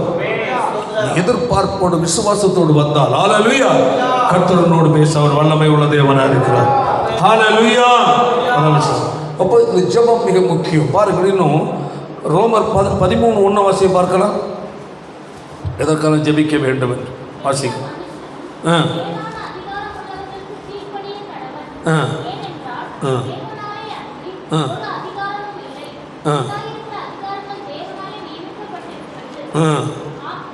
போதும். அப்போ மேலான அதிகாரம் உள்ளவர்களுக்கு நம்ம ஜெபிக்க வேண்டிய அவசியம். ஆமென். ஏன்னா அதிகாரங்கள் யாரால் உண்டாயிருக்கிறதா? தேவனால் என்று சொல்லப்பட்டிருக்கு. ஓகே. அடுத்தபடியா பாரு, தீமோத்தேயு புத்தகம் 2ஆம் அதிகாரம் 1-2 வசனத்தை வாசிங்க. பிரதானமாய் சொல்லுகிற புத்தி என்னவெனில், என்னது? எல்லா மனுஷருக்காகவும்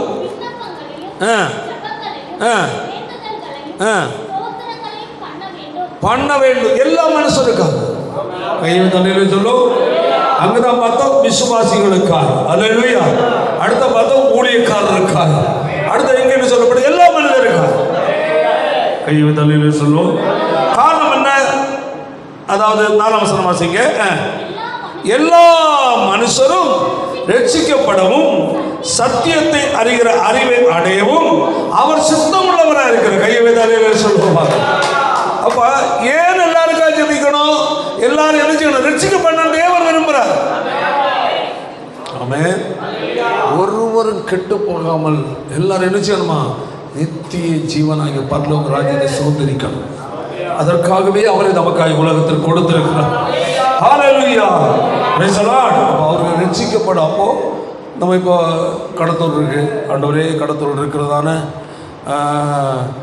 இன்ன தெரு, அந்த தெரு, இந்த தெருவுன்னு பல பேர் இருக்குது, நம்ம தெரிஞ்சால் அது சொல்லலாம். அடுத்த கடைகள், பலசரக்கு வியாபாரிகள், சின்ன கடை வச்சுருக்கிறவங்க இல்லையா, ஒவ்வொரு இதுக்கும் நம்ம ஜெபிக்கணும்.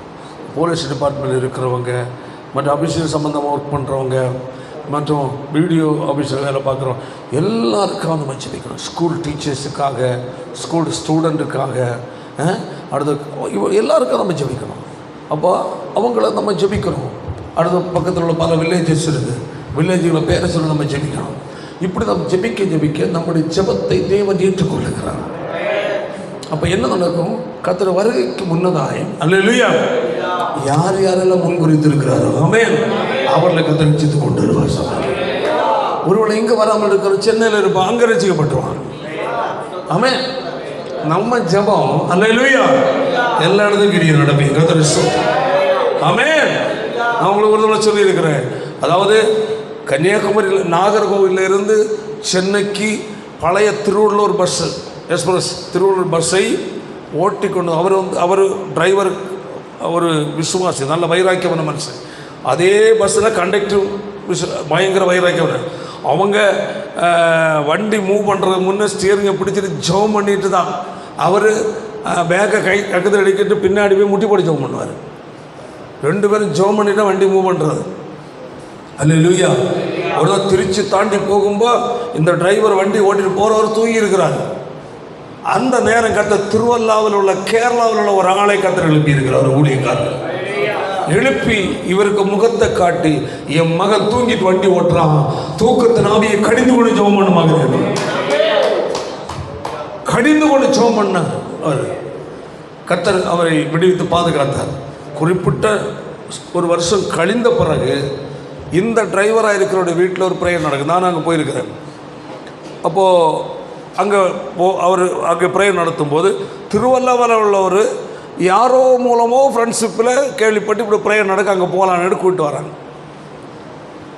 கூட்டிகிட்டு வந்தது இவருக்கு, அவர் ஜெபித்தார்னு இவருக்கு தெரியாது. ஆனால் இவர் முகத்தை அவரை கர்த்தர் காட்டினார். அந்த ஞாபகம் இருக்குது. சொல்ல புரியுதா இல்லை? வந்தவொடனே இவர் வாசலில் நின்று பிரைஸ் தி லார்ட் வாங்க நின்றுக்கணும். அது மலையாளி. அவர் கூப்பிடணுன்னா பார்த்துட்டு உங்களை நான் எங்கேயோ பார்த்துருக்குறேன் நேற்று அவர் தேடுறாரு. ஆனால் அவர் என்ன பண்ணிடுறார் பாருங்கள், அந்த கர்த்தர் அவருக்கு அந்த வெளிப்படுத்தி காட்டின அந்த டேட்டை போட்டு டைமும் போட்டு டைரியில் வச்சுருக்கிறார். நல்லா புரிஞ்சுக்கிடுங்க. இவர் எங்கேயோ பார்த்து இவர் மறந்து போச்சு, எங்கேயோ பார்த்துருக்குறேண்ணே. அவருக்கு நீங்கள் அங்கே வந்துடுங்க. இல்லை நான் அங்கே வரலையே, நான் எங்கே இல்லைங்க, நான் பஸ்ஸில் டிரைவராக இருக்கிறேன். அப்படியா? அப்போ நீங்கள் பஸ்ஸில் வந்திருப்பீங்க. இல்லை, டைரி புரட்டுறாரு.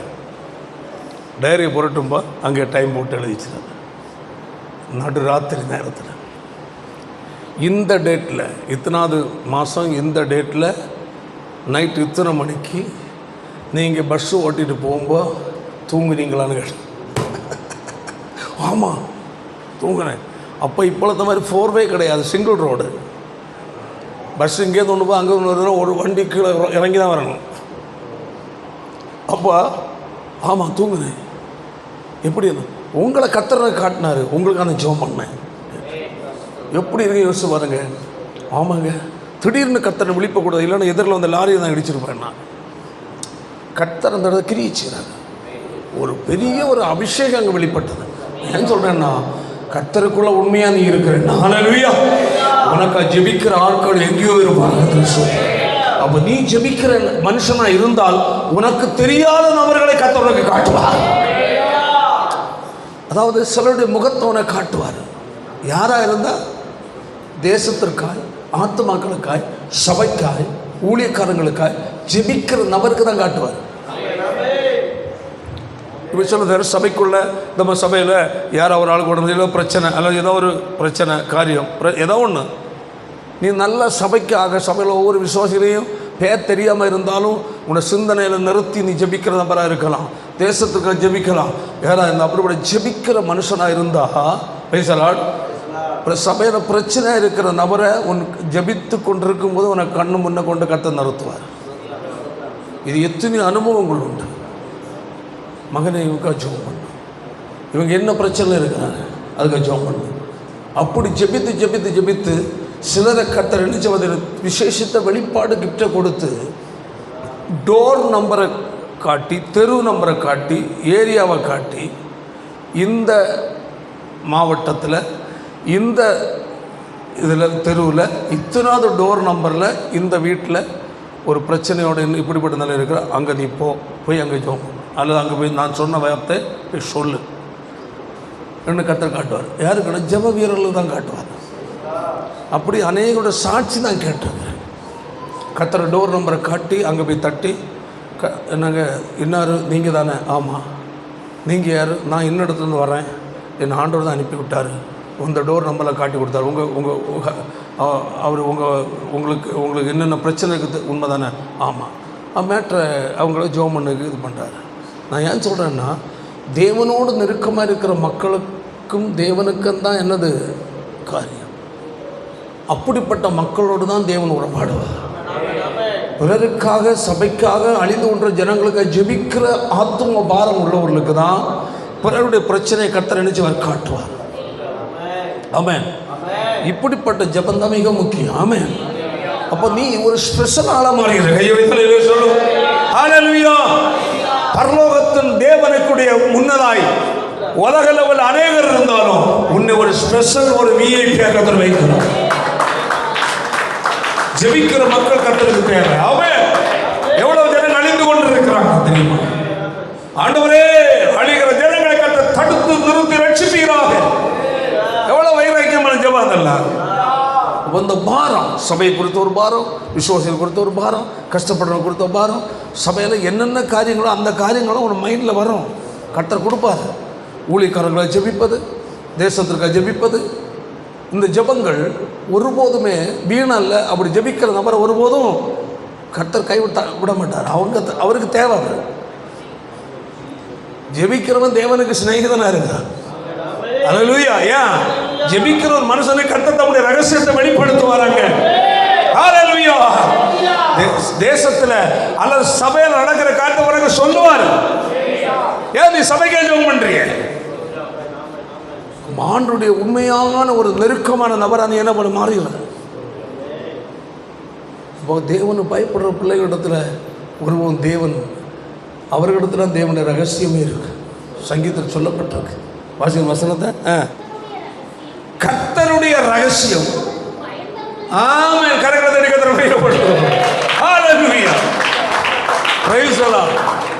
எப்படி பாருங்க. கர்த்தருடைய ரகசியம் இருக்கிறது. அப்போ அந்த ரகசியம் யாருக்கிட்ட இருக்கு? அவரு பயந்தவங்கிட்ட, அவரோட உறவாடுறவங்கிட்ட. அப்போ அவர் தம்முடைய விருப்பத்தை, தம்முடைய மனதில் இருக்கிற பாரத்தை, ஹல்லேலூயா, தேவன் வைத்திருக்கிற அந்த பாரத்தை யாருக்கு கொடுப்பார்? ஜெபிக்கிற மனுஷனை கொடுப்பார். அந்த பெருமூச்சு ஆண்டவர் அதாவது நம்மையில் அவர் அன்பு கொண்டார். அழிந்து கொண்ட ஜனங்களுக்காக மன்றாடுகிற நபர்கள் இல்லையா என்று கர்த்தர் பார்க்கிறார். ஹல்லேலூயா. அப்போ அந்த ஏக்கம், தேவனுடைய இருதயத்தின் ஏக்கத்தை, அவரை உண்மையாய் நேசிக்கிற, அவரோடு உறவாடுகிற, ஆத்ம பாரத்தோடு ஜெபிக்கிற, கண்ணீரோடு ஜெபிக்கிற, சபைக்காய் விசுவாசிகளுக்காக பேர் சொல்லி ஜெபிக்கிற மக்களுக்கு தான் அவருடைய இருதயத்தில் இருக்கிற அங்கலாய்ப்பை வெளிப்படுத்துவார். அப்போ அவர்களுக்கும் தேவனுக்கு என்ன வந்துரு? டைரக்ட் ஒரு கனெக்ஷன் வந்து. இதுதான் உலகத்தில் வெற்றிகரமான கிறிஸ்தவ வாழ்க்கையினுடைய ரகசியம். இது ஒரு தேவனுக்குள்ள ஃபாலோ பண்ணணும். ஆமென். நம்முடைய வாழ்க்கை ஒரு ஜெப வாழ்க்கை நமக்கு தேவை. அதற்கு நம்மளை ஒப்பு கொடுப்போம். எல்லாரும் கண்களும் மூடி வச்சோம். எல்லாரும் ஜெபிப்போம். ஜெபமே என் வாழ்வில் செயலாக மாற ஜப ஆவியா என்னை நிரப்பிடுமே, ஜபமே என் வாழ்வில் செயலாக மாற. ஜப ஆவியா என்னை நிரப்பிடுமே, ஜபமின்றியே ஜெயமில்லையே, ஜெயமில்லையே. ஜப சிந்தைகள் தாருமே, ஜப சிந்தைகள் தாருமே, ஜபமே என் வாழ்வில் செயலாக மாற. ஜப ஆவியா என்னை நிரப்பிடுமே, ஜபமே என் வாழ்வில் செயலாக மாற. இருவே இரவெல்லாம் ஜெபித்த என் தேவனே, இதயத்தின் பாரம் என் மீது தாரும். இரவெல்லாம் ஜெபித்த என் தேவனே, இதயத்தின் என் மீது தாரும். பொறுமையுடன் காத்திருப்பேன், போராடி ஜெபிக்கிறேன். பொறுமையுடன் போராடி ஜெபிக்கிறேன். ஜபமே என் வாழ்வில் செயலாக மாற. ஜப ஆவியா என்னை நிரப்பிடுமே, ஜபமே என் வாழ்வில் செயலாக மாற.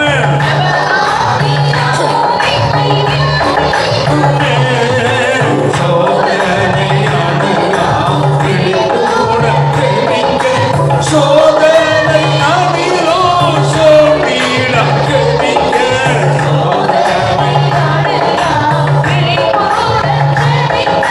சோதனை அதிலோ சோம்பிட கெபிக்க. ஆபீசத்தில் கரவீரத்தில் ஆவியில்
ஜெப வாழ்க்கை முக்கியம் என்பதை வேத வசனத்தின் அடிப்படையில் பார்த்தோம். ஜெபத்தினால் என்னென்ன நடக்கும், ஜெபிக்கிறவர்களோடு கர்த்தர் எப்படியெல்லாம் செயல்படுவார், ஜெபிக்கிறவர்களை கொண்டு தேவன் தேசத்தில் என்ன செய்வார், இதற்கெல்லாம் எப்படியெல்லாம் ஜெபிக்க வேண்டும் என்பதை குறித்து வேதத்தில் நாம் பார்த்தோம். Praise the Lord. சர்வாயுத வர்க்கம் முழுவதும் இந்த ஜெப வாழ்க்கைக்குள் அடங்கி இருக்கிறது. ஆவியில் ஜெபிக்கிற ஒரு தேவனுடைய பிள்ளை, ஆமென், கர்த்தருடைய சத்தத்தின் வல்லமையில் பலப்பட்டு, ஆமென், கர்த்தருக்கு நிற்கும் போது, ஆமென், வெற்றிகரமான கிறிஸ்தவ வாழ்க்கை ஒன்று வாழ முடியும். நான் அதற்காக நம்மளை ஒப்புக் கொடுப்போம். இன்று முதல் ஜெபாவியை நாம் நிரப்ப தேவனை கேட்போம். ஜெபிக்கிறவர்களாய் மாறுவோம். நல்ல பிதாவே, நல்ல வேலைக்காய் ஸ்தோத்திரம். அருமையான நேரத்தில் ஒரு சமூகத்தில் வந்த நேரம் முதலில் மட்டும் கர்த்தரோடு கூட இருந்தேன்.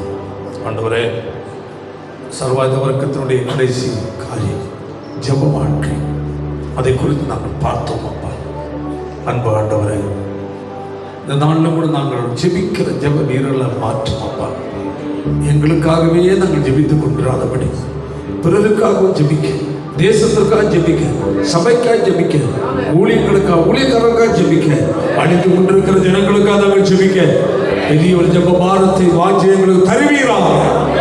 ஜெப வீரர்களை கர்த்தர் ஒவ்வொருத்தரும் மாற்றும். வார்த்தை கேட்ட ஒவ்வொரு ஆசீர்வதி காட்டும். இயேசுவின் மூலம் ஜெபிக்கிறோம் பிதாவே. செல்லுவதே அது மகிழ்ச்சியை